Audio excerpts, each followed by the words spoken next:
My name is Satish Gadi. I'm a cardiologist here in town. I've been in Baton Rouge since 2010.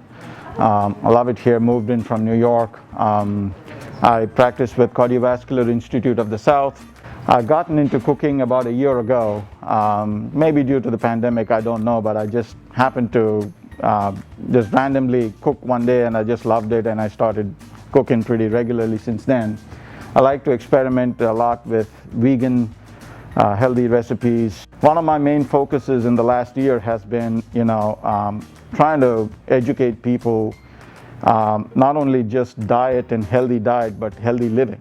It's a 360-degree thing. It is not a half hour a day thing. This is a 360-degree thing. I firmly believe you are what you eat.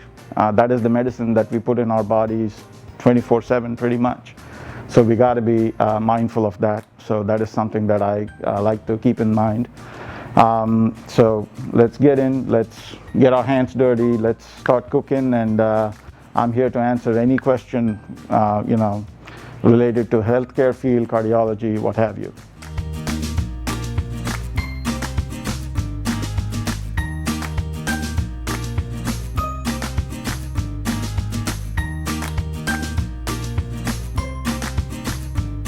Do is we're going to squeeze into this glass. We're going to squeeze them dry because that dried squeeze is what we're going to cook, and the juice we're going to collect there, and that will be a nice vegetable juice to have.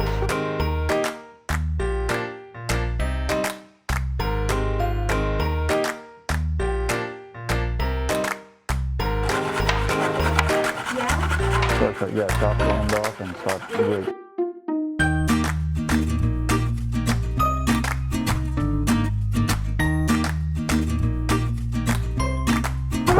That's perfect. So that's why the soy sauce gives that salty flavor to that. Absolutely, 100%.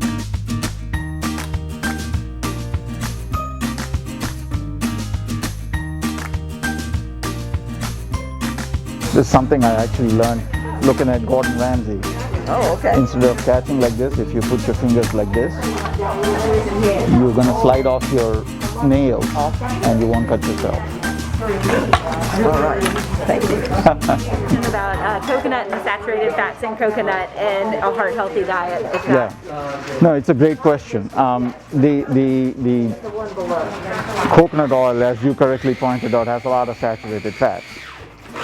So saturated fats themselves, obviously not good. The unsaturated fats, monounsaturated fats, polyunsaturated fats are what are good for you. Having said so, it really depends on how you're using that coconut. Okay. If your broader diet is healthy, vegan, mostly plant-based, not going into processed food and stuff, using coconut for flavor, using some coconut oil when you need to, that's perfectly fine. Just because your bad cholesterol is high or your good cholesterol is high or your bad cholesterol is low does not automatically translate into high or low cardiovascular risk. Okay. Your risk has to be individually determined. There are many tools to do so. Okay. It could be your cholesterol levels, your blood pressures, your BMI, your waist-hip ratio. Also, certain tests that we can do. For example, one common test that I like to use is called a coronary calcium score. Okay. It's a CAT scan picture that looks for any calcium buildup in the arteries of the heart. Okay. They're called coronary arteries. Especially after 50, 55, 60, especially after 65, people do tend to accumulate calcium in the coronary arteries. Calcium is a sign of inflammation. Sure. Inflammation is one of the processes that leads to formation of a blockage and a heart attack. Right. So by doing this calcium score and determining, we can look at the calcium depending on how much calcium there is, what is the density, and the area covered, we can come up with a score. And that score correlates really, really well with your future risk of heart attacks. Okay. We're eating too much animal protein. way more than we should be. So there's a documentary on Netflix, if you get a chance, watch. I forget the name. It's, I think, Food Inc. or something. They explain. So, for example, they talk about paleo diets and all that stuff. So, well, back in the day, when human beings were in tribes and hunting, hunter-gatherers, they would go out on a hunt maybe once a month at most.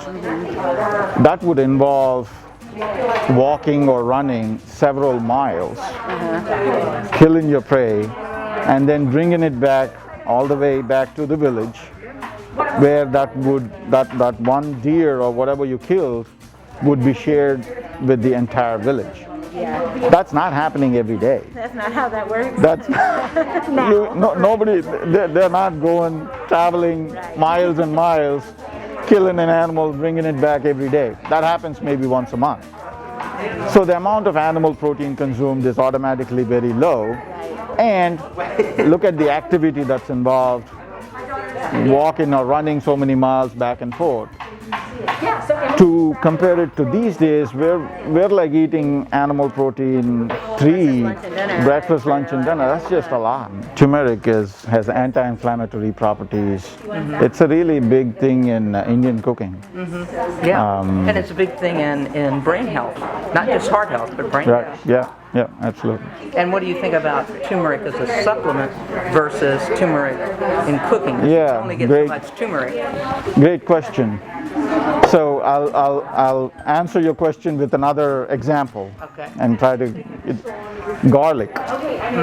Garlic is good for you too. Garlic has some anti-inflammatory and heart healthy properties. So there's a lot of garlic supplements. So the problem with these supplements is, they have the fancy names, but they don't serve the purpose. Why? Because especially in garlic's case, raw garlic, when you bite and then that raw garlic mixes with your saliva, it releases an enzyme that in itself is what has the anti-inflammatory properties. How do you make heart-healthy choices when grocery shopping, especially in bulk stores that we all love down here in the South, like Costco, and then we go to Rouse's, where everything is Cajun? Very simple. Just go to the vegetable section and just stay there. Don't go anywhere else. It's not easy, obviously, but at least if 70 to 80% of your diet is plant-based, that's good. It's not obviously not easy to stay 100% plant-based all the time. If you can, that's great. That would require a lot of commitment, but that's really good. But at least if you can stay away from the really processed meats like beef, pork, burgers, ham, sausage, if you can stay away from that, stick to fish, particularly salmon, maybe some chicken here and there, and that's all. Egg whites, you're good.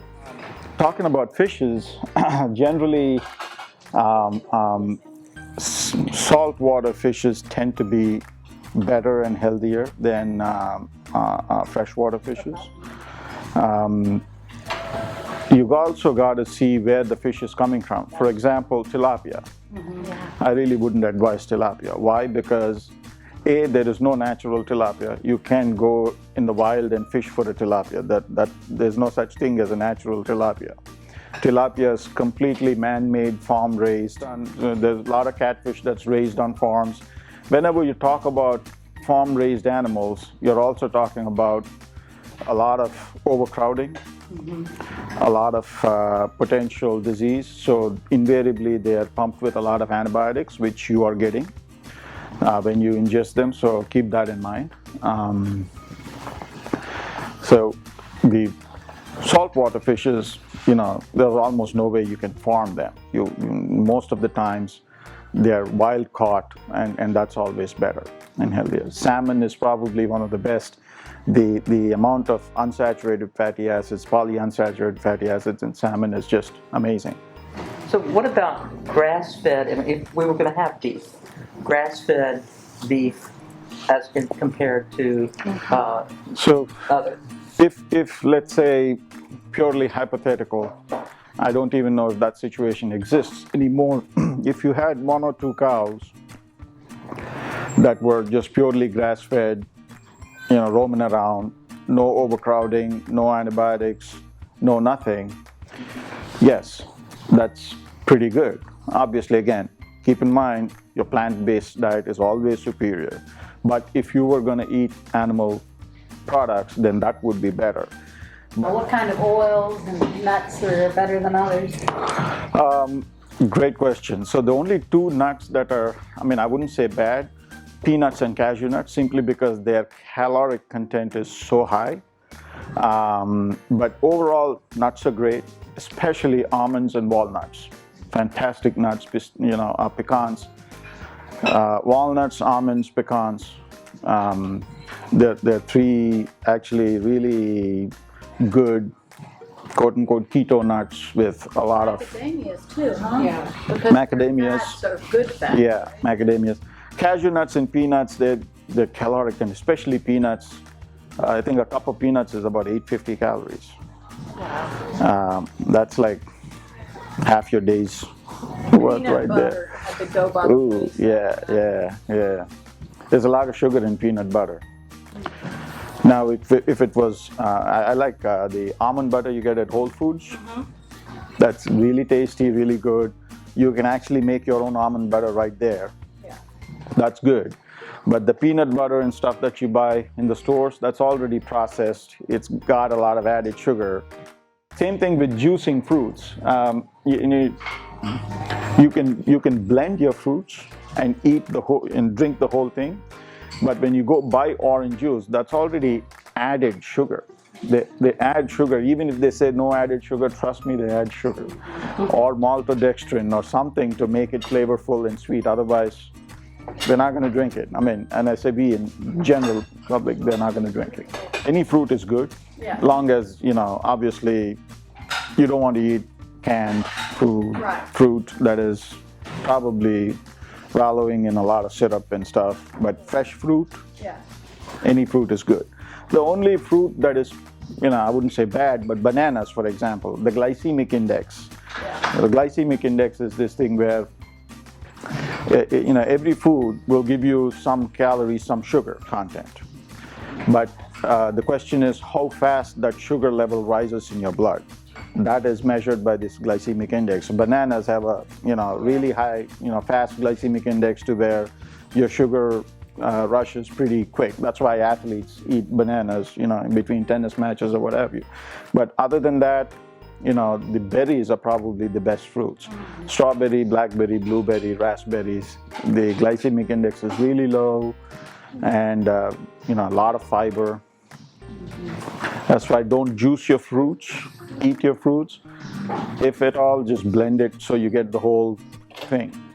So I just learned a whole lot about my family and genetics, and what's going on in my family. And I just have questions. Could I just make an appointment with you and cover all of that with you? Absolutely. Okay, so what is an interventional cardiologist? An interventional cardiologist is a cardiologist plus somebody who would treat a heart attack with a stent. If you're not having any cardiac issues, is there like an age at which you should kind of get a little checkup by a cardiologist? Yeah, that's an excellent question. I get asked that question quite a bit. And my answer is, you're all driving cars. You don't wait for the engine to start knocking to do that oil change. You want to do that oil change, even before something happens, some breakdown happens. So, is there a certain age? I don't know. Just yesterday I saw a 28-year-old who happens to be, obese with certain other medical conditions that he was sent to me, and we were talking, and I'm doing some evaluation on him. So I would not say that there is an age, but obviously, listen to your bodies. The best time to see a cardiologist is probably before something happens or something goes wrong. We can do a lot in terms of preventative care. I love operating on heart attacks and putting in stents, but I love even more preventing that from happening. That serves everybody, that's a win-win situation. If I can prevent that heart attack from happening, that's a win-win situation right there. We do regular screening events. It could be just blood pressure checks, it could be EKGs, it could be some scanning of some sort. We do regular, almost every month we have a screening event at our clinics. You can find us at www.cardio.com. We're on Facebook, we're on all the social media. Along the lines of preventative care, we have a very robust smoking cessation program. It's called Commit to Quit. This is state administered, funded by a trust, the Smoking Cessation Trust that was established a few years ago. So as part of that, the program is free. The visits for patients are free. Any nicotine replacement therapy, what have you, is also free of cost for the public. And you don't even have to be a patient in our clinic to enroll in that program. We really are proud about offering that. Not a whole lot of other clinics do that, but that's again another thing in terms of preventative care that we like to do.